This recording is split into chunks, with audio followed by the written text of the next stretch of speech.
ये फरमाइएगा कि हमारे जो दोनों कोर इश्यूज हैं हम इंडिया से कैसे मनवाएंगे, क्योंकि अब वो तो नहीं मान रहा जी। देखिए वो वैसे तो मान नहीं रहा अखबारी बयानों की हद तक, और जैसे है जो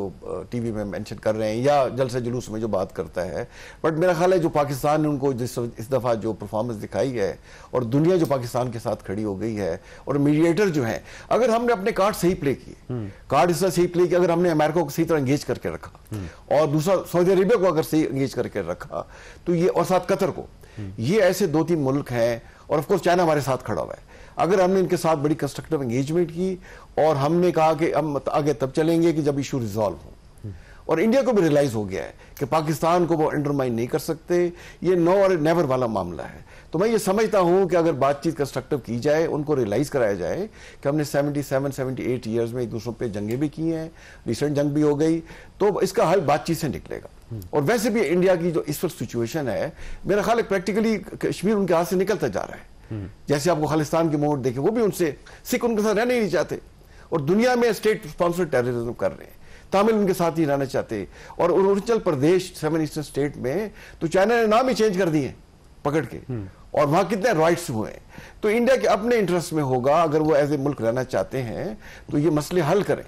और मैं ये समझता हूं कि इस वक्त लीडरशिप में जैसे रोल प्ले किया है, जिस तरह से फौज और पॉलिटिकल गवर्नमेंट एक पेज पर है, तो हमारे साथ जो लीडरशिप के लोग जब बातचीत करेंगे और हुकूमत लेवल पे अगर हमने सही एंगेज करके रखा, जो वर्ल्ड पावर मैटर करती हैं, तो ये दोनों मसले हल हो सकते हैं, और हमें इसमें गिव एंड टेक करना होगा। अब काफी सारा वक्त गुजर चुका है, अक़वाम मुत्तहिदा की ठीक है करारदादें हैं और शिमला एग्रीमेंट भी है, बट हमें आज की सिचुएशन में देखनी होगी, हमें इसका ऐसा हल निकालना होगा जो कश्मीर को भी एक्सेप्टेबल हो और पाकिस्तान इंडिया दोनों को एक्सेप्टेबल हो। तो इंशाल्लाह मेरा ख्याल है कि इस दफा बातचीत से मसले हल होंगे। ठीक, मसूद साहब ये फरमाइएगा, क्या वर्ल्ड पावर्स जिसमें बरतानिया है, अमेरिका है, कुछ हमारे दोस्त हैं, सऊदी अरेबिया है, कतर है, यूएई है, इंडिया को मजबूर कर पाएंगे कि जनाब आपने कश्मीर का मसला हल करना है और पानी को आपने नहीं छेड़ना, सिंध तास वायदा इंटैक्ट है, ये कर बैठ सकेंगे इसके?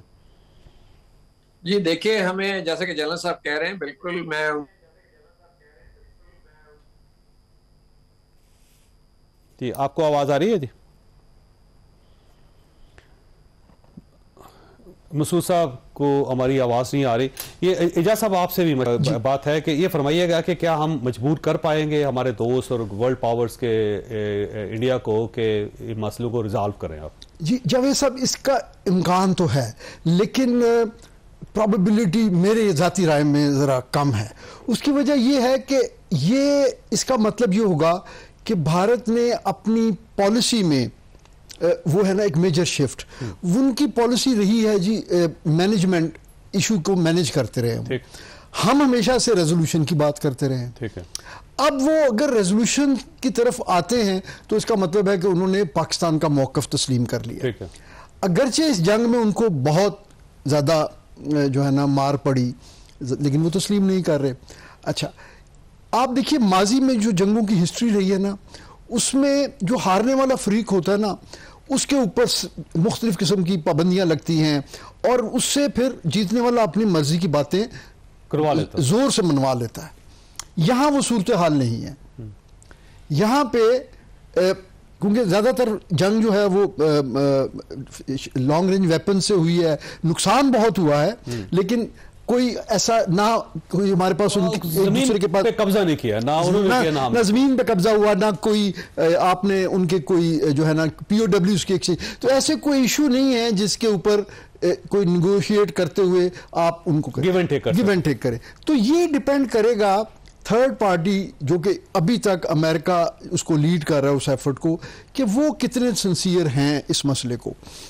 बाकी जैसे जनरल साहब ने कहा कि दूसरे दोस्त ममालिक से हमें सफारती एफर्ट्स अपनी करनी चाहिए, लेकिन आजकल की जो जावेद साहब रियलिटीज़ है ना, वो सारी इकोनॉमिक नेशनल इकोनॉमिक इंटरेस्ट है, तो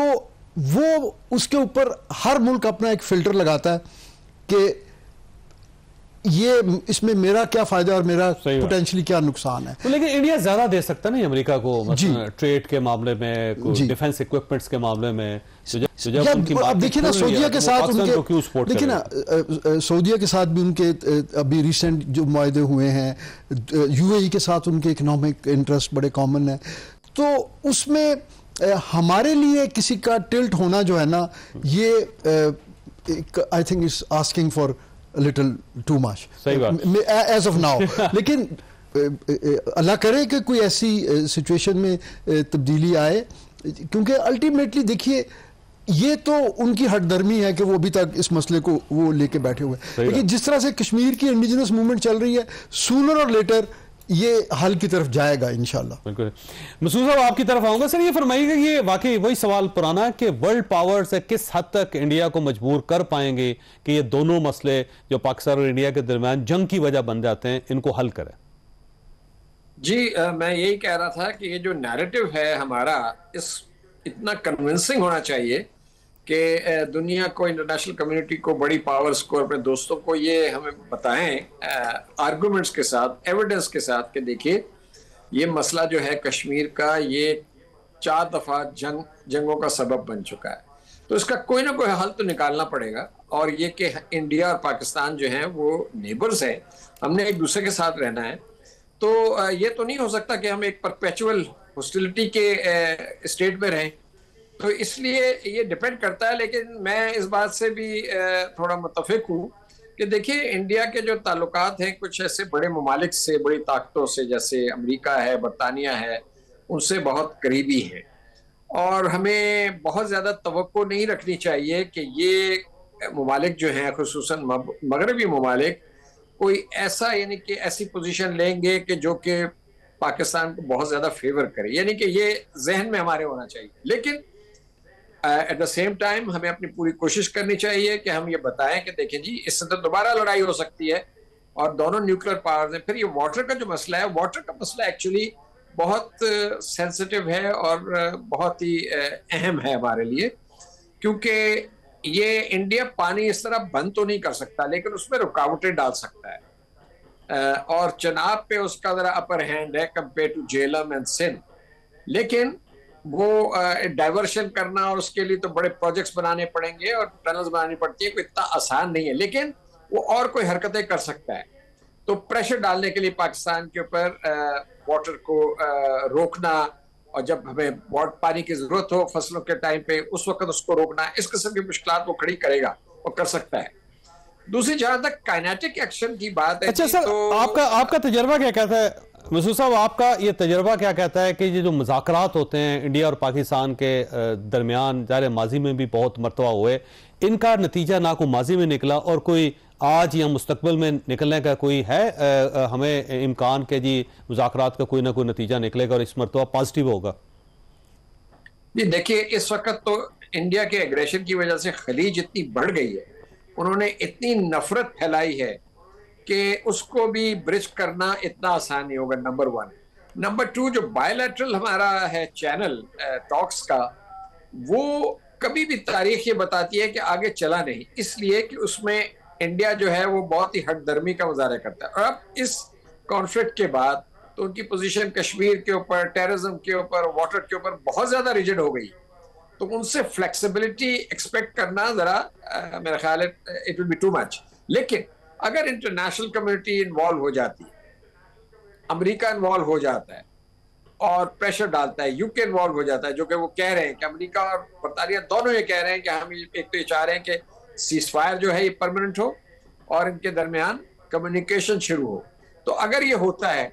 और बातचीत शुरू होती है, कोई एकदम ओवरनाइट सॉल्यूशंस तो नहीं आएंगे, लेकिन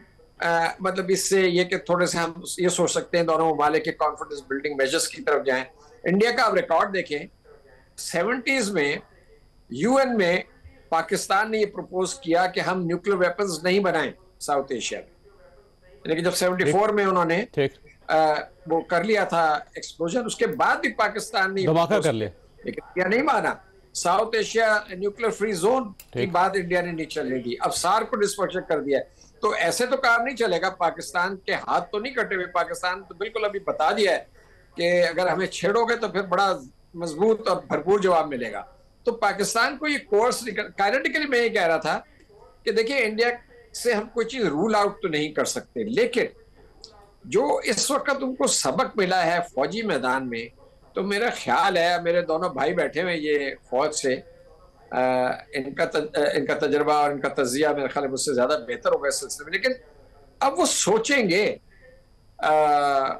दोबारा कोई इस किस्म की हरकत करने से पहले। लेकिन जो मुझे खदशा है वो ये है कि टेररिज्म जो है जिसको वो सपोर्ट करते हैं बलूचिस्तान वगैरह में, उसमें मजीद स्पाइक आ सकती है और वाटर के इशू को वो और मैंने छोटी सी ब्रेक लेनी है और जल साहब आपके पास सवाल छोड़ के जा रहा हूँ कि ये जो प्रॉक्सी वार्स हैं सारे पाकिस्तान के अंदर हो रही हैं, टीटीपी की तरफ से, फिर बीएलए की तरफ से, और इंडियन स्पॉन्सर्ड है, तो ज़ाहिर है इसके अंदर इजाफा हो रहा है और पाकिस्तान हदफ है इसका। तो कहीं ऐसा तो नहीं जो जंग वो बॉर्डर पे नहीं जीत सका वो पाकिस्तान के अंदर जीत है? छोटी सी ब्रेक और ब्रेक के बाद दोबारा